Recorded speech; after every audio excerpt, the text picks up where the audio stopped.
भारत माता की। भारत माता की। भारत माता की। जोकुलो रायजोग मोर नमस्कार जनैश।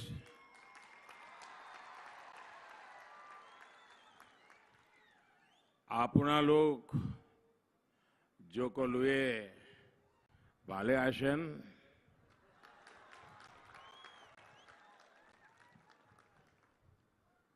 मैं कल दोपहर को ही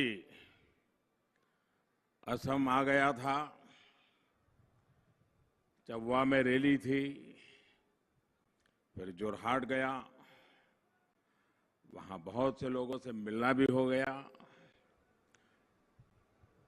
और नॉर्थ ईस्ट की सुबह उसका तो अपना ही एक आनंद होता है, एक अलग ही अनुभव होता है।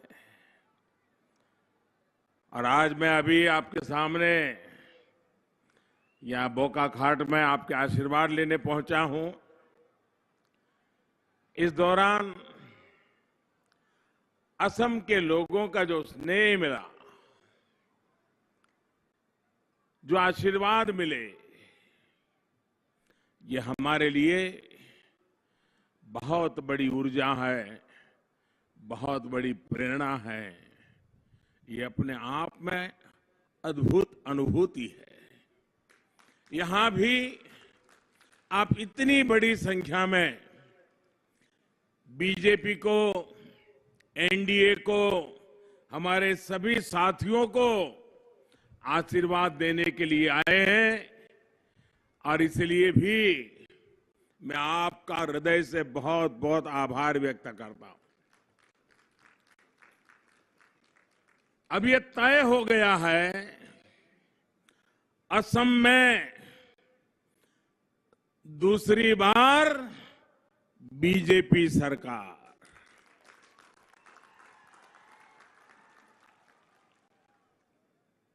असम में दूसरी बार एनडीए सरकार। असम में दूसरी बार डबल इंजन की सरकार। भाइयों और बहनों, बोकाखाट सहित ये पूरा क्षेत्र, ये अपने आप में शिव और शक्ति का केंद्र है। यहां माता अपने अलग अलग स्वरूपों में वास करती है। काको गोसानी थान, बूढ़ी माई थान, बाबा थान, ऐसे पावन स्थलों का वंदन करते हुए मैंने यहां माताओं बहनों से परिवर्तन का आग्रह किया था। माताओं बहनों ने कोई कसर नहीं छोड़ी और भाजपा के नेतृत्व में असम में एनडीए की सरकार सुनिश्चित की। आज मैं यहां बैठी हमारी सभी माताओं को, बहनों को, बेटियों को आदरपूर्वक नमन के साथ कहना सकता हूं कि आपने जिन जिम्मेदारी के साथ, जिन उम्मीदों के साथ बीजेपी की सरकार चुनी थी, उसे पूरा करने के लिए हमने जी जान से मेहनत की है। एनडीए की डबल इंजन की सरकार ने टॉयलेट हो, एलपीजी गैस हो, बिजली हो, मुफ्त इलाज हो, ऐसी अनेक सुविधाएं आप तक पहुंचाई है। अब हर घर जल पहुंचाने के लिए हम पूरी ईमानदारी से, पूरी ताकत से जुटे हैं। कोरोना लॉकडाउन के दौरान भी सरकार ने बहनों के जनधन खाते में सैकड़ों करोड़ रुपए सीधे भेजे, गैस सिलेंडर मुफ्त दिए ताकि आपको घर चलाने में असुविधा कम से कम हो। साथियों, कांग्रेस राज में असम के सामने सवाल था कि असम को लूटने से कैसे बचाएं, ये सवाल था कि नहीं था? असम को लूटने से कैसे बचाएं, ये कांग्रेस के समय हर असमिया के मुंह से निकलता था। एनडीए के सेवा काल में आज असम पूरे सामर्थ्य के साथ नई बुलंदियां छूने के लिए आगे बढ़ रहा है। कांग्रेस राज में सवाल था कि ब्रह्मपुत्र के दोनों किनारों के बीच आपस में कनेक्टिविटी कैसे बढ़े। एनडीए के सेवा काल में ब्रह्मपुत्र पर आधुनिक पुल बन रहे हैं, पुराने अधूरे पुलों को पूरा किया जा रहा है। कांग्रेस के राज में सवाल था कि दशकों से अशांत चल रहे असम में कभी शांति आएगी क्या, आएगी या नहीं आएगी। एनडीए के सेवा काल में आज असम में शांति स्थापित हुई है और स्थिरता भी आई है। कांग्रेस के राज में एक और सवाल था कि असम और देश की शान, यहां राइनो को कांग्रेस द्वारा पाले पोसे शिकारी गिरोहों से कैसे बचाया जाएगा। मुझे बताइए, राइनो को बचाना ये सवाल था कि नहीं था? हम सबकी चिंता का विषय था कि नहीं था?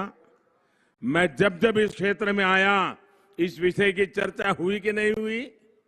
यहां भाजपा के एनडीए की सरकार ने राइनो के दुश्मन शिकारियों को जेल के पीछे पहुंचाया है। कांग्रेस जिन अवैध कब्जाधारियों को प्रोत्साहन देती थी, उनसे भी काजीरंगा को मुक्त कर दिया है। साथियों, हमारी सरकार जानवरों की सुरक्षा और सामान्य मानवीय की सुविधा दोनों को प्राथमिकता देते हुए काम कर रही है। और इसलिए गोहपुर से नुमालीगढ़ के लिए ब्रह्मपुत्र के ऊपर ब्रिज और बाईपास बनाकर कनेक्टिविटी देने का प्रयास चल रहा है। इससे अपर आसाम की गुवाहाटी के साथ 4 लेन कनेक्टिविटी सुनिश्चित हो सकेगी। भाइयों और बहनों, काजीरंगा सहित हमारे तमाम अभयारण्य, हमारे वन क्षेत्र हमारी धरोहर भी है, पर्यावरण के प्रति हमारी जिम्मेदारी भी है और रोजी रोटी का साधन भी है। मुझे खुशी है कि बीते 5 साल में असम में वन क्षेत्र में वृद्धि हुई है। जब असम ज्यादा हरा भरा होता है तो यहां टूरिज्म के लिए, रोजगार के लिए संभावनाएं बढ़ जाती है। हमारी सरकार की कोशिश है कि भारत दुनिया में प्राकृतिक, आध्यात्मिक, सांस्कृतिक और धरोहरों से जुड़े टूरिज्म से अग्रणी देशों में शामिल हो जाए। असम के पास ये सब कुछ मौजूद है। असम की भाषा, बोली, संस्कृति, खान पान, वेशभूषा, असम के मेले, त्योहार, ये सब हर हिंदुस्तानी का गर्व है। हर हिंदुस्तानी को अभिमान करना चाहिए, ऐसी विरासत आपके पास है। ऐसे में असम दर्शन के तहत 9,000 से ज्यादा सत्रों, नामघरों और आस्था से जुड़े दूसरे स्थानों में इंफ्रास्ट्रक्चर को बेहतर करने का काम भी मैं हृदय से यहां के राज्य सरकार को बधाई देता हूं, भाजपा एनडीए सरकार को बधाई देता हूं कि इतना बड़ा निर्णय करके यहां की विरासत को उन्होंने शानदार, जानदार बनाने का प्रयास किया है। भाइयों और बहनों, ये गोलाघाट जिला, ये तो असमिया इतिहास और संस्कृति का एक स्वर्णिम पृष्ठ है। इस क्षेत्र ने स्वर्ग देव चावलुंग चुकामा और सती साधनी जैसे अनेक प्रेरक विभूतियां हमें दी है। इस मिट्टी ने आयदेव हेदिक और मोहिनी राजकुमारी जी के रूप में असमिया कला की साधक हमें दी है। इस धरती ने बेजा बौरी, कमला मीरी जैसे स्वतंत्र सेनानी देश को दिए हैं। इस धरा ने असम को भारत को बाहरी आक्रांताओं से बचाने वाले देश की महान संतानों में से एक अहम गौरव के प्रतीक लचित बोरफुकन की शौर्य परंपरा हमें दी है। भाइयों और बहनों, यह अटल जी की एनडीए सरकार ही थी जब नेशनल डिफेंस एकेडमी में लचित बोरफुकन जी के नाम से गोल्ड मेडल देने का सिलसिला शुरू हुआ। असम की सरकार ने भी उनके जन्म दिवस को पूरे प्रदेश में धूमधाम से मनाने का फैसला किया है। साथियों, सिर्फ नाम को ही नहीं बल्कि हमारी सरकार अपने काम से भी लचित बोरफुकन जी के सपने को पूरा कर रही है। लचित बोरफुकन जी की मिलिट्री स्ट्रेटेजी स्वदेशी थी, आत्मनिर्भर थी। उन्होंने ब्रह्मपुत्र की जल शक्ति का अपनी सैन्य ताकत के रूप में उपयोग किया। आज भारत भी सैन्य साजो सामान के मामले में आत्मनिर्भर होने की राह पर चल रहा है। आज हम देश के नदी जलमार्गों को भी भारत की आर्थिक समृद्धि के कॉरिडोर्स के रूप में विकसित कर रहे हैं। इसमें से असम में भी बहुत बड़े नदी जलमार्गों पर काम चल रहा है। भाइयों और बहनों, असम की एक और बहुत बड़ी ताकत है पेट्रोलियम और इससे जुड़े उद्योग। लेकिन दशकों तक कांग्रेस असम के इस सामर्थ्य पर भी बैठी रही। बीते 6 साल में सिर्फ ऑयल एंड गैस के सेक्टर में ही असम में 40,000 करोड़ रुपए से अधिक का निवेश किया गया है। 40,000 करोड़ रुपए से अधिक। आज असम से होकर एक Guwahati Barauni natural gas pipeline जा रही है। इस पाइपलाइन से असम के भी अनेक घरों में पाइप से सस्ती गैस पहुंचेगी, सीएनजी आधारित ट्रांसपोर्ट सुविधा तैयार होगी और उद्योगों को पर्याप्त गैस उपलब्ध हो पाएगी। नुमालीगढ़ रिफाइनरी की क्या स्थिति थी, ये मुझसे ज्यादा आप लोग जानते हैं। कोई बात आपसे छिपी नहीं है। डबल इंजन की सरकार ने इस रिफाइनरी की प्रोडक्शन कैपेसिटी बढ़ाने के लिए हजारों करोड़ रुपए का निवेश सुनिश्चित किया है। इतना ही नहीं, 1300 करोड़ रुपए इसमें बायो रिफाइनरी लगाई गई है। यहां बैम्बू से और बैम्बू वेस्ट से इथेनॉल बनाया जाएगा। इससे यहां रोजगार के अवसर बढ़ेंगे, स्थानीय लोगों को लाभ होगा। साथियों, आज असम की ताकत को पहचान कर उससे जुड़े उद्योगों को प्रोत्साहित किया जा रहा है। यहां के बैम्बू प्रोडक्ट्स देश ही नहीं दुनिया में भी धूम मचा सकते हैं। इसके लिए सरकार आपकी छोटी छोटी दिक्कतों को ध्यान में रखते हुए काम कर रही है। साथियों, आज से 90 साल से भी अधिक समय पहले अंग्रेजों ने एक कानून बनाकर बैम्बू को वृक्ष की कैटेगरी में डाल दिया था, ट्री की कैटेगरी में डाल दिया था। ये कानून प्राइवेट जमीन पर उगाए गए बैम्बू को काटने, उनके ट्रांसपोर्टेशन पर रोक लगाता था। आजादी के बाद भी 70 साल तक ये कानून ऐसे ही चला। इस वजह से किसानों को, ट्रेडर्स को, बैम्बू इंडस्ट्रीज को अनेकों दिक्कतों का सामना करना पड़ता था। हमारी सरकार ने आपकी इन परेशानियों को समझा और ये कानून बदल दिया। इसका बहुत बड़ा लाभ असम में बैम्बू क्राफ्ट से जुड़े लोगों को, किसानों को, उद्यमियों को हुआ है।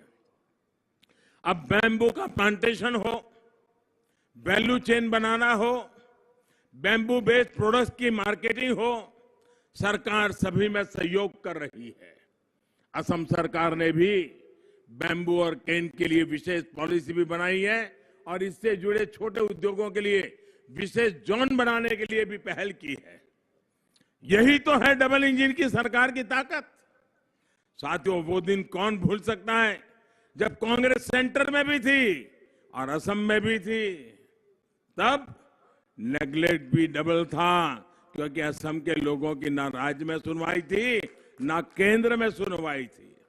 तब करप्शन भी डबल था, क्योंकि कांग्रेस के स्थानीय नेता को भी कट देना होता था और केंद्र के नेता को भी बंडल के बंडल पहुंचाने पड़ते थे। तब घुसपैठिए भी डबल थे, क्योंकि राज्य सरकार को भी वोट बैंक खड़ा करना था और केंद्र सरकार को भी वोट बैंक की पड़ी थी। अब जब केंद्र में एनडीए सरकार है और राज्य में भी एनडीए सरकार है, तो डबल इंजन की ताकत असम को तेजी से आगे बढ़ा रही है। और राज्य में भी एनडीए सरकार है, तो डबल इंजन की ताकत असम को तेजी से आगे बढ़ा रही है। अब हाईवे बनाने पर डबल ताकत से काम हो रहा है, क्योंकि राज्य सरकार भी असम को देश से जोड़ रही है और केंद्र सरकार भी इस काम में पूरी ताकत लगा रही है। अब इंफ्रास्ट्रक्चर की स्पीड भी डबल है, क्योंकि राज्य सरकार भी विकास में जुटी है और केंद्र सरकार भी मदद कर रही है। अब हर सिर को छत और हर घर को जल जैसे काम भी डबल फोर्स से हो रहे हैं। केंद्र और राज्य की डबल इंजन की ताकत इसमें मिलकर के काम कर रही है। इसलिए असम के लोगों को कांग्रेस के लूट के इंजन को दूर ही रखना है।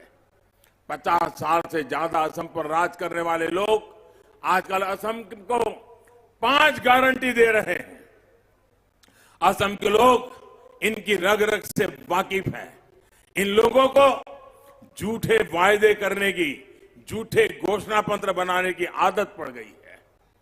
गरीब को सिर्फ सपने दिखाओ, झूठ बोलो, उसे आपस में लड़ाओ और राज करो। यही कांग्रेस का हमेशा से सत्ता में रहने का फॉर्मूला रहा है।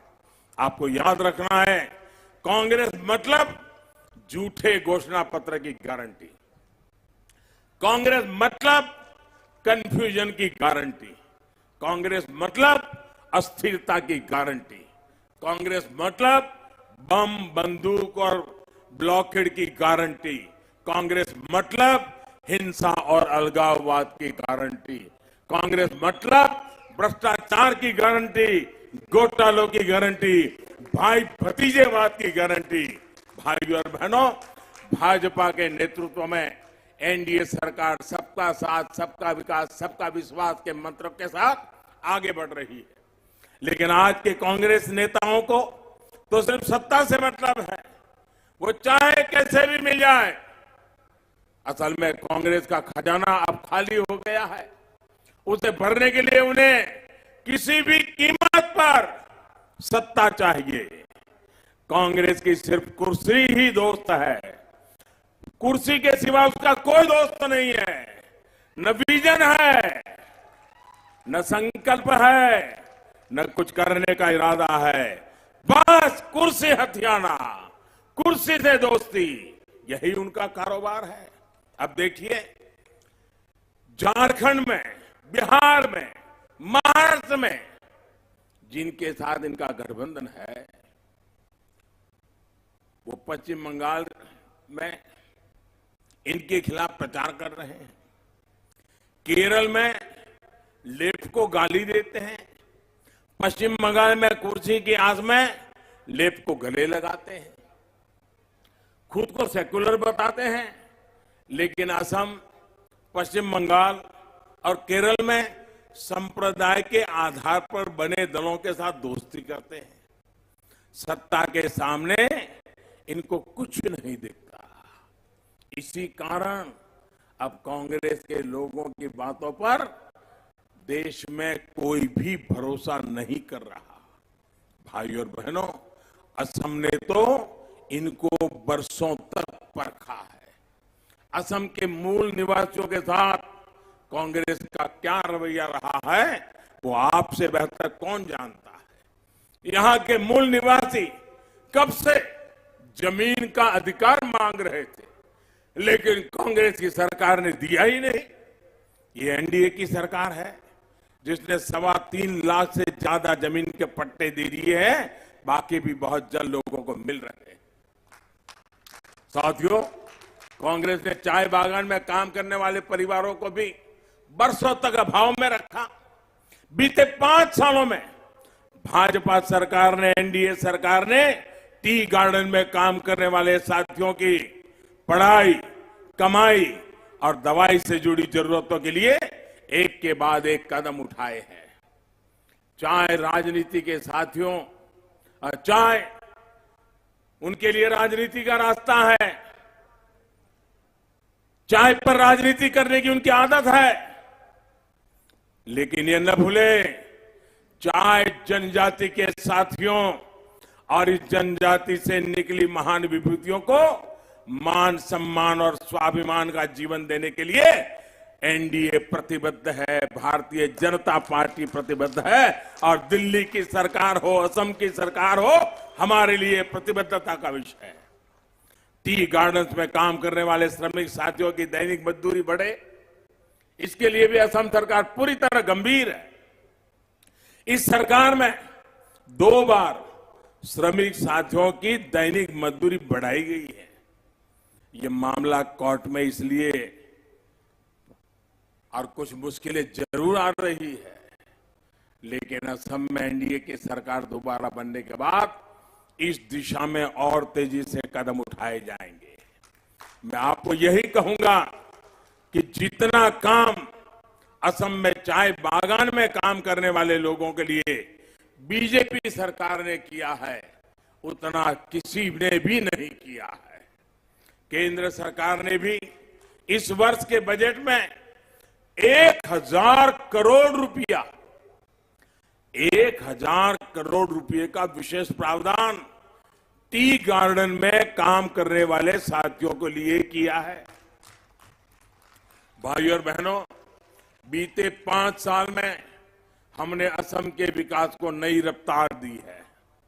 इस बार एनडीए के उम्मीदवारों को, इन सभी साथियों को मिला हुआ हर वोट असम के तेज विकास के लिए वोट होगा। एनडीए को मिलने वाली ताकत असम की आत्मनिर्भरता को ऊर्जा देगी। एनडीए को मिलने वाला हर वोट यहां उद्योग और रोजगार के अवसरों को और बढ़ाएगा। अखोमोर समूह, रायजोग, आगंतुक, रंगोली, बिहू, सुरवेक्षा, अरु, उलोग जैसे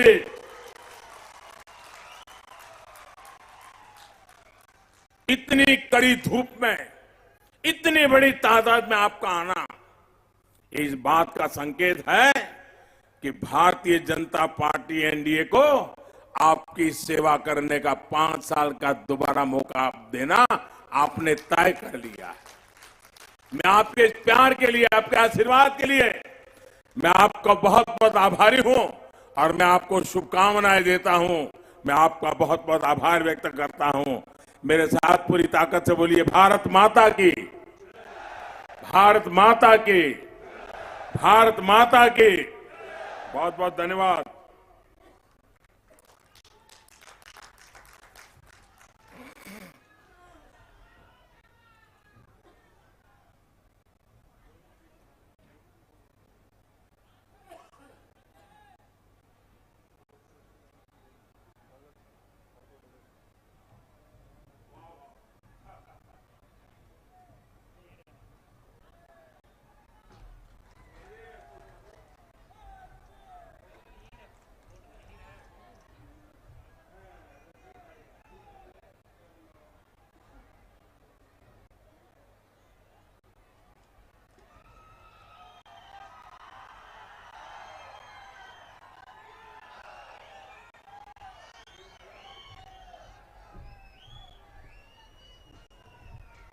माननीय प्रधानमंत्री डांगरियाলৈ आंतरिक धन्यवाद ज्ञापन करिलो।